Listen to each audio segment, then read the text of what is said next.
ఏదైతే పార్థసారథి టీడీపీలో చేరాల్సి ఉంది ఈ నెలాఖరులోపు చేరతారని కూడా అందరూ భావించారు. అయితే రాజ్యసభ ఎన్నికల ఎఫెక్టు అదేవిధంగా అసెంబ్లీలో డిస్క్వాలిఫికేషన్ వ్యవహారం నడుస్తుంది ప్రస్తుతం. అందువల్ల టీడీపీ కూడా వ్యూహాత్మకంగా వ్యవహరిస్తుంది. ఎవరైతే వలసల ద్వారా వస్తున్నారో ఎమ్మెల్యేలు వారందరినీ కూడా హోల్డ్లో పెట్టింది. అప్పుడు వరకు కూడా ఆ అంశాన్ని ఒక కొలిక్కి వచ్చే వరకు కూడా వారిని అందరినీ ఆపే పరిస్థితి అయితే ఉంది. ఇప్పుడు వరకు చూస్తే కనుక అసెంబ్లీలో ఏదైతే గంటా శ్రీనివాసరావు రాజీనామా 3 సంవత్సరాల క్రితం చేసిన రాజీనామాని స్పీకర్ ఆమోదించారు నిన్న. అప్పటి నుంచి కూడా రాజకీయాలన్నీ కూడా హాట్గా మారాయని చెప్పుకోవచ్చు. టీడీపీ నుంచి వైసీపీలోకి 4 ఎమ్మెల్యేలు వెళ్ళారు, వైసీపీ నుంచి టీడీపీలోకి 4 ఎమ్మెల్యేలు వెళ్ళారు. వీరికి కూడా డిస్క్వాలిఫికేషన్ పిటిషన్లు ఆయా పార్టీలు ఇచ్చాయి. ఇవన్నీ కూడా ఊపందుకున్నాయి. ఈ నేపథ్యంలో రాజ్యసభ ఎన్నికల నేపథ్యంలో టీడీపీ కూడా కొంత అప్రమత్తమై వ్యూహాత్మకంగా వ్యవహరిస్తుంది. అయితే ఈ అంశాలు మనతో మాట్లాడడానికి టీడీపీ సీనియర్ నేత గోరంట బుచ్చి చౌదరి ఉన్నారు. బుచ్చి చౌదరి గారు, నిన్న గంటా రాజీనామాని మీరు ఏదైతే ఆమోదాన్ని ఎలా చూస్తారు, డిస్క్వాలిఫికేషన్ పిటిషన్ గురించి మీరు ఏమనుకుంటున్నారు? 21లో రాజీనామా పత్రం పంపించారు. విశాఖ ఉక్కు ప్రైవేటీకరణకు వ్యతిరేకంగా నా పదవికి రాజీనామా చేస్తున్నాను, విశాఖ ఉక్కును ప్రైవేటీకరించవద్దని గంటా శ్రీనివాసరావు గారు ఫైట్ చేశారు. 21లో నామినే ఇచ్చిన విత్డ్రాయల్ లెటర్ని ఈ రోజు వరకు ఎందుకు యాక్సెప్ట్ చేయలేదు? అలాగే స్పీకర్ గారు ఇంటికి వెళ్లి తమ్మినేని ఆమదాల వలస వెళ్లి తమ్మినేని సీతారాం గారిని స్వయంగా కలిసి నా రాజీనామాను ఆమోదింప చేయండి అని చెప్పినా కూడా ఎందుకు చేయలేదు? ఇవాళ అర్జెంటుగా ఈ ఎన్నికలు 2 నెలల్లో ఉన్నాయనగా ఇప్పుడు ఎందుకు యాక్సెప్ట్ చేశారు? ఇది ఒక రాజకీయ ఫజిల్. ఏదైతే రాజ్యసభ ఎన్నికల్లో తన 3 అభ్యర్థులను గెలిపించుకోవడం కోసం ఈ ముఖ్యమంత్రి గారు పడుతున్న తాపత్రయం పాస్ పోసుకుంటా ఉన్నాడు. గతంలో 151 మంది ప్లస్ 4 155 మంది బలం ఉండి కూడా అనురాధ గారిని మేము గెలిపించుకోగలిగాం. మరి ఈరోజు 3 గెలవరు. ఎందుకంటే ఇప్పటికే 60 మంది ఎమ్మెల్యేలు వ్యతిరేకంగా ఉన్నారు. ఈ ముఖ్యమంత్రికి వ్యతిరేకంగా 60 మంది ఎమ్మెల్యేలు సమీకృతం అయిపోతా ఉన్నారు. భయపడిపోయి ఏదో గంటా శ్రీనివాసరావు గారినో మరొకరినో 4 డిస్క్వాలిఫై చేస్తే సరిపోద్దన్న ఆలోచనలో ఉన్నారు. మేము అడుగుతా ఉన్నాం, మా పార్టీ నుంచి 4 తీసుకొని అనుబంధంగా నువ్వు పెట్టుకున్నావు, వాళ్ళని మేము లెటర్ ఇచ్చాం, ఎందుకు ఈ రోజున వాళ్ళు డిస్క్వాలిఫై చేయలేదు? ఎందుకు వాళ్ళ రాజీనామాలను కోరలేదు? అంటే ముఖ్యమంత్రి భయపడిపోతా ఉన్నాడు. ఒక పిరికితనం ఆవరించింది. పిరికి సన్యాసి ముఖ్యమంత్రి మన రాష్ట్రానికి దాపరించాడు. రాజకీయాలను అస్తవ్యస్తం చేశాడు. ఇలాంటి వ్యక్తి రాజకీయాలకు పనికిరాడు.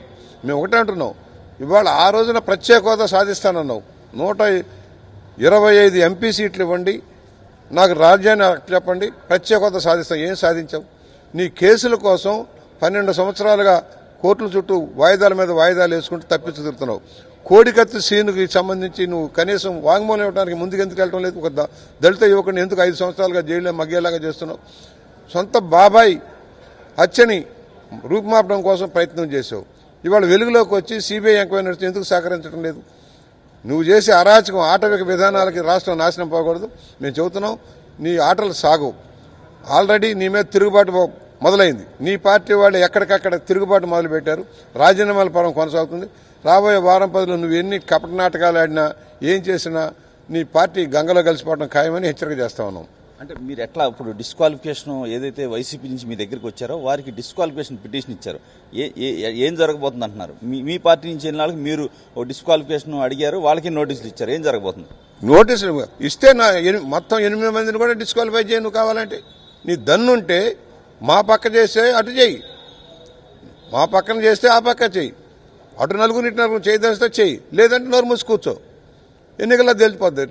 జనరల్ ఎలక్షన్ రాబోతున్నాయి, 80 రోజుల్లో ఎన్నికలు జరగబోతున్నాయి. ఆ ఎన్నికల్లో ప్రజలు నిర్ణయిస్తారు. నువ్వేంటో, నీ బతుకేంటో, నీ చరిత్ర ఏంటో ప్రజలు నిర్ణయిస్తారు ఏం జరిగిందో ఈ రాష్ట్రానికి. అంటే రాజ్యసభ ఎన్నికల్లో టీడీపీ పోటీ చేయబోతుందా? ప్రయత్నం చేస్తా ఉన్నాం. మాకున్న బలాన్ని బట్టి మాతో సంప్రదిస్తున్నారు. ఇప్పటికే చాలా మంది మాతో టచ్లో ఉన్నారు. మేము సహకరిస్తాం. ఏ విధంగానైతే గతంలో మీరు గెలిచారో మీరు గెలిచే అవకాశం ఉందని చెబుతున్నారు. మా ప్రయత్నం మేము చేస్తాం. అంటే గంటా రాజీనామా గురించి అసలు ఏమంటారు? ఏం చేయబోతున్నారు? టీడీపీ ఇప్పుడు ఆమోదం చెందింది కదా, చూస్తాం. సరే, ఆయన రాజీనామా ఇచ్చి ఉన్నారు కనుక నువ్వు ఆమోదించవు. ఇన్నేళ్లు ఎందుకు చేపట్టింది? 21లో రాజీనామా సమర్పిస్తే 24 దాకా ఎందుకు గాడిదలు కాశారా? స్పీకర్ గారు కానీ ప్రభుత్వం కానీ సెక్రటరీ కానీ గాడిదలు కాశారా? ఇవాళ యాక్సెప్ట్ చేయడం ఏంటి? ఇన్నాళ్ళు ఎందుకు చేయాల? కేవలం రాజ్యసభలో ఓటమిని తప్పించుకోవడం కోసం చేసే ప్రయత్నం, ఒక ఓటు లేకుండా చేద్దామని తపనలో చేశారు కానీ మరొకటి కాదు. ఓకే, గోరంట్ల బుచ్చి చౌదరి చాలా స్పష్టంగా చెప్తూ ఉన్నారు. ఏదైతే రాజ్యసభ ఎన్నికల్లో ఏదైతే ఓటింగ్ గురించి ఎవరైతే అసమ్మతిగా ఉన్నారో ఆ పార్టీల వారందరినీ బెదిరించడానికి, అదేవిధంగా టీడీపీ సంఖ్యాబలాన్ని తగ్గించడానికి మాత్రమే ఏదైతే స్పీకర్ ఈ నిర్ణయం తీసుకున్నారో ప్రభుత్వం వెనక ఉండి ఆడిస్తుందని తీవ్రస్థాయిలో మండిపడుతూ ఉన్నారు. కెమెరా పర్సన్ సునీల్తో రవిచంద్, 10 టీవీ, అమరావతి.